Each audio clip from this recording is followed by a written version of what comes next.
Can you imagine waking up to find that someone the system trusted to get better simply vanished into the night?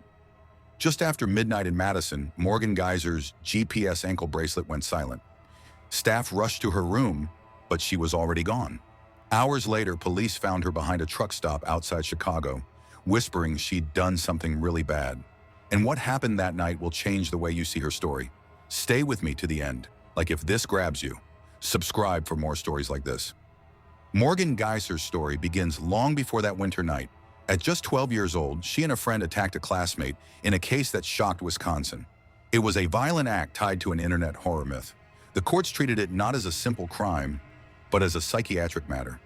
She spent years in a secured hospital where therapy and custody became one long sentence. By 2025, Morgan was granted conditional release to a group home. It was a fragile step toward independence. She was allowed to leave the hospital walls under strict supervision, ankle monitor, check-ins, the careful watch of staff. But years of confinement left cracks that no system could fully seal. Her escape exposes those cracks.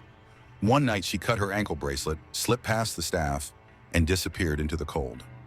Hours later, she was found in Illinois, disoriented, quietly admitting she had done something really bad. Wisconsin authorities quickly moved to extradite her, therefore bringing her back to Waukesha County Jail. A December 22nd hearing will determine if her conditional release should be revoked. The state argues that her escape proves she cannot safely live in the community, but her defense claims she is not the same child who committed the crime.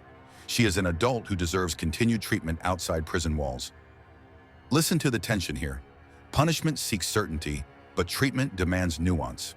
Victims' families live with trauma that reopens with every update on her case. Therefore, public trust is strained. The very system designed to protect and rehabilitate now faces scrutiny for both its failures and its successes. If you were a judge, what would you do? Safety or rehab? Comment below. Few people see the quieter story. The institutional echo. Choices made when Morgan was a scared child still ripple through her adult life.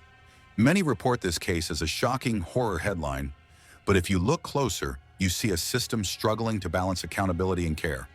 The escape isn't just a headline, it's a mirror showing how treatment, law, and human behavior collide.